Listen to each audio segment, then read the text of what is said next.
pessoal, estamos aqui então no Centro Hospitalar Niterói. Gostaríamos de apresentar inicialmente a nossa equipe hoje. Aqui ao meu lado o Dr. Fábio, Dr. Falcão. Mais para a esquerda temos o Leandro, chefe de enfermagem, o Jamilton, a Jaqueline, o Jô e o Dr. Rafael. Na ecocardiografia, o Dr. João Tress e a nossa querida anestesista Cristina, que compõe então a nossa equipe. Vamos começar a apresentar os dados do nosso paciente. Pedir para o Dr. Rafael apresentar o caso, por favor. O nosso caso é de um paciente masculino de 37 anos que acompanha a febre reumática desde os 12 anos de idade. Ele realizou a primeira troca valvar aos 19 anos, colocando uma prótese biológica, e uma posterior troca aos 29 anos, em colocou uma prótese metálica. Ele apresenta como principal queixa de espinéia aos médios esforços. Ao exame físico, o que marca o exame físico dele é a presença de um sopro diastólico e sistólico 3 cruzes em 6. O exame mais importante para a gente aí é o ecocardiograma transesofágico, que demonstrou a presença de prótese mecânica aórtica com importante refluxo paraprotético e imagem sugestiva de descência na região posterior. O ventrículo esquerdo um pouquinho aumentado com uma disfunção leve. Aí nós temos algumas imagens paradas do ecocardiograma, corte em 3D, com a seta indicando o orifício por onde tem o shunt paraprotético. Estamos aqui com ecocardiografia tridimensional. Vou mostrar com a setinha o início, onde sai, onde tem o pseudoneurisma, a entrada, a boca do pseudoneurisma com 6 milímetros. É nessa região onde sai da aorta, já para o pseudoneurisma, e o refluxo na saída do aneurisma, do pseudoneurisma para dentro da câmara de saída do VE. Então vamos podendo rodar as imagens, vendo o direcionamento e a diferença entre eles, a entrada do pseudoneurisma e a passagem para a câmara de saída do VE. Outra imagem mostrando o diâmetro de 6 milímetros da boca do pseudoneurisma, a outra boca de saída, na verdade, na câmara de saída do VE, em torno de 4 a 5 milímetros, e a imagem, que eu acho que mais significativa, que demonstra a aorta ascendente, a boca do pseudoneurisma, a entrada dele, a passagem do pseudoneurisma para dentro da câmara de saída do VE. Obrigado. Bom, essas são as imagens que nós obtivemos inicialmente, as imagens geográficas. Janito, pode passar as imagens, por favor?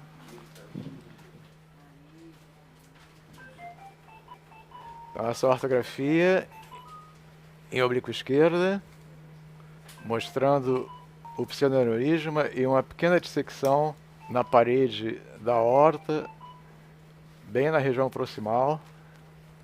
Seguinte, Janildo.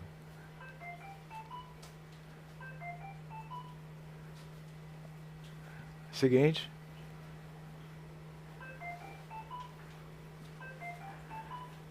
Aqui fica bem claro a presença da dissecção aórtica proximal, o pseudoneurisma e a regurgitação significativa que vai até o ventrículo esquerdo. Essa é o orifício de entrada aórtico, que mediu em torno de 4,5 milímetros aproximadamente. Posição aqui embaixo, vou até parar só um segundinho para vocês verem melhor. Isso, aqui. O túnel é essa porção toda, completa, que a gente pegou com 4, né, na entrada, com em torno de 5, 6 na câmara de saída do ventrículo esquerdo. E aqui embaixo, a gente consegue observar que a prótese metálica está aqui embaixo e a descência e a entrada dele está aqui em cima. E essa meia-lua mediu em torno de 1,6. Onde está a decência dele? Obrigado. Bom, então esse é o nosso caso, que é um caso complexo, né, de uma decência paraprotética associada a um aneurisma e uma discreta dissecção aórtica, né? E agora a gente tem que abrir para discussão de qual seria a melhor conduta em relação a esse paciente, se existe um sistema, qual seria o melhor sistema para ser utilizado e os motivos da gente utilizar algum sistema. Então, o sistema que nós decidimos utilizar nesse caso foi o plug vascular tipo 3 da AGA, que tem uma característica muito adequada quando a abertura ela não é circular, quando ela é abertura elíptica, como no caso desse paciente. Então, essa é a especificação do sistema que nós vamos utilizar.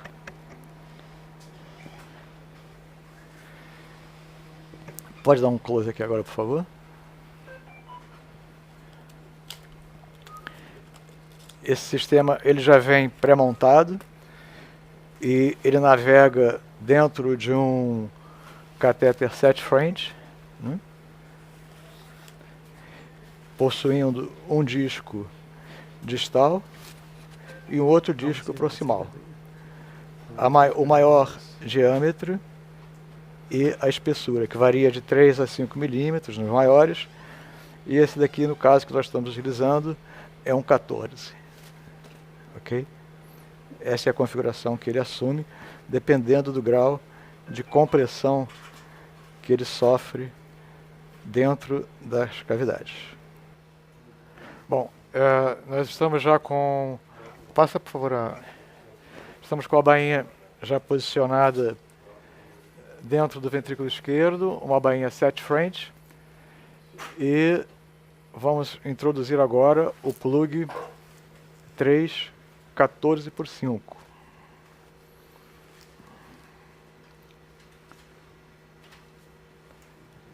Ele navega diretamente na bainha.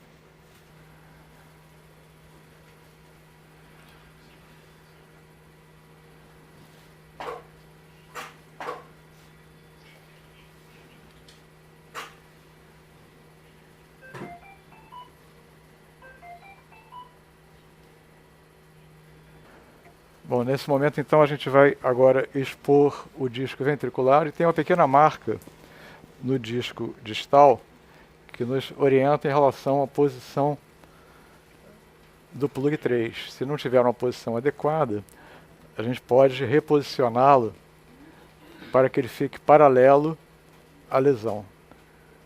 Agora nessa posição então a gente vai liberar o disco esquerdo.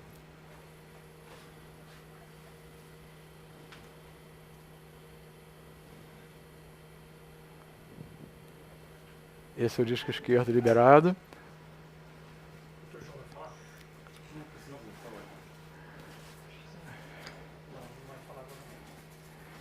Agora a gente vai liberar o restante do sistema.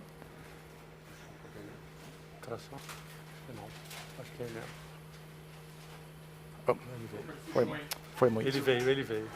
Foi muito. A gente vai ter que reposicionar. Reposicionamos novamente a bainha no ventrículo esquerdo para novamente liberar a prótese.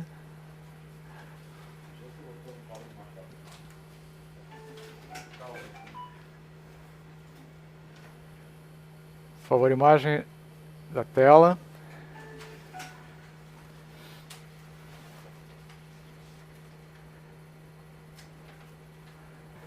Então vamos soltar o disco direito, espero que dessa vez ela não pule.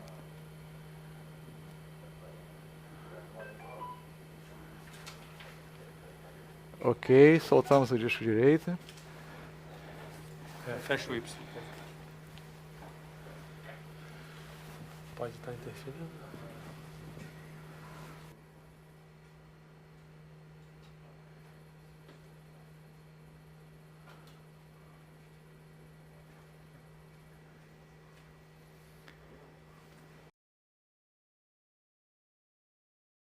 Bom, não houve fixação do plug vascular 3, mesmo o maior diâmetro, ele não foi suficiente para fechar o leak. Então a gente vai tentar agora utilizar uma prótese de ductos. Estamos utilizando uma 1412, que também vai navegar na bainha 7.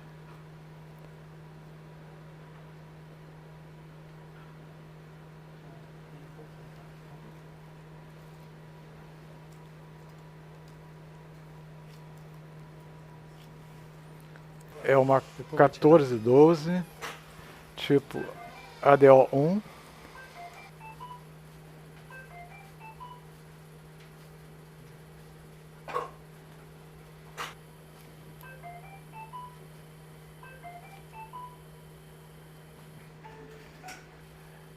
Mas o sistema todo tem muita tensão. Nessa tracionada a gente pode perder a posição. Perfeito. Tá coladinho aí, João?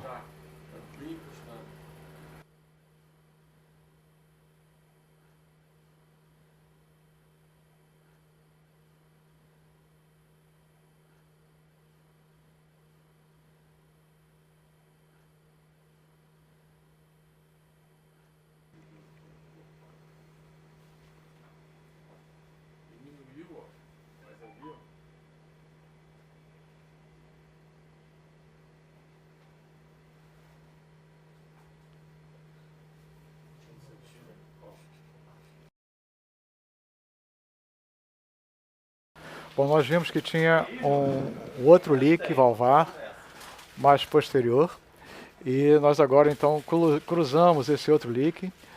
Por favor, pode mostrar a angiografia do segundo leak.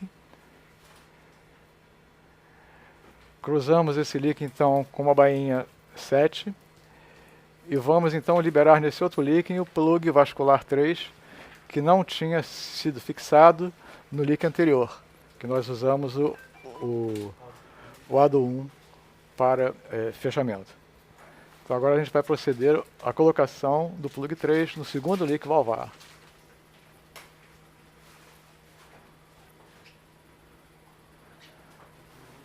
Ok. Vai trazer agora.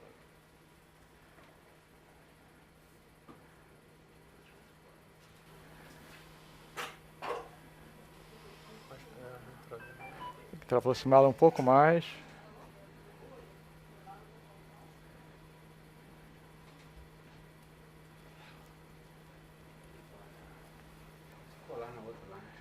É.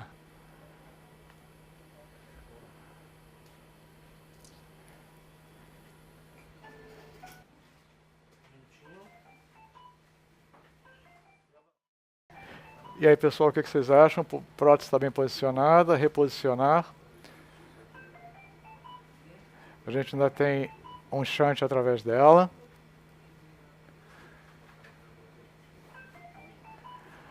Nossa opinião é de talvez tracioná-la um pouquinho mais para ela ficar um pouquinho mais próxima da prótese. Bom, nós reposicionamos então o plug 3 um pouquinho mais acima e agora então estamos com os dois sistemas lado a lado, o plug 3 e o ADO 2 e o ADO 1, né? A gente tem shunt através da prótese e a pergunta é: a gente pode liberar esses sistemas ou não devemos liberar?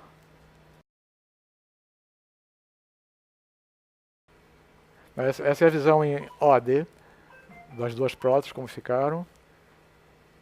João, pode fazer uma análise da válvula aórtica, como é que está, se tem alguma interferência, como é que ficou o shunt residual?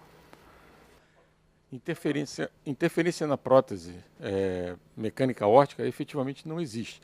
Dá para observarmos os dois hemidiscos abrindo e fechando adequadamente. Isso é a visão aórtica, tá? Quando a gente retorna para a observação da imagem para dentro do ventrículo esquerdo, da câmara de saída, conseguimos observar as duas próteses lado a lado, normoposicionadas e efetivamente com uma redução da regurgitação paraprotética.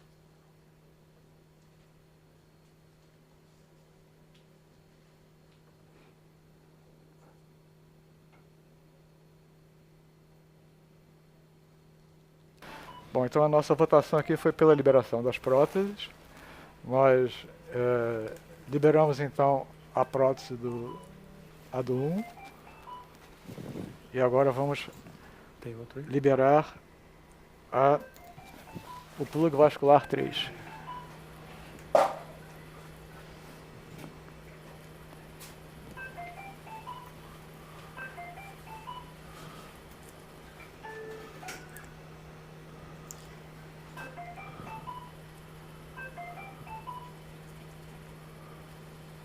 Liberado. Posso mostrar para vocês inicialmente que, fazendo um corte por dentro do ventrículo esquerdo, nós vemos o folheto anterior da mitral e ao fundo a prótese mecânica. Desculpa que acabou de entrar um contraste aqui, aí mata, é o inimigo público número 2 do eco. O primeiro, o número 1 é o ar, depois é o contraste. Mas então vamos dar continuidade para ver o seguinte, lá no fundo nós vemos a prótese mecânica. E aqui, mais à frente, vemos um dos plugs. O que dá para fazer aqui agora é o seguinte, eu vou mudar o plano e vou cortar, para vocês verem, vou tirar a imagem do folheto da mitral e vou abrir para a câmara de saída. Para quê? Para que possamos olhar o posicionamento final das próteses. Tem uma prótese mais embaixo, outra prótese mais ao lado, com um plug, desculpa, de um lado e um plug do outro, e com a prótese absolutamente normal, bem e normal posicionada. Obrigado. Ok, então essa é a cena final, né?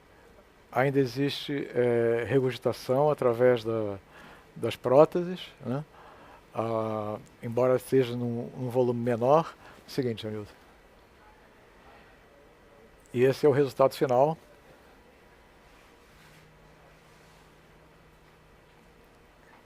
Que a gente acredita que tenha tido uma diminuição significativa do grau de regurgitação paraprotética com o uso simultâneo de duas próteses. Mais uma vez queria agradecer ao nosso amigo Falcão e o Fábio pela participação nesse caso de leak, que são sempre casos de grande desafio, né? E contamos vocês até o próximo caso. Muito obrigado a todos.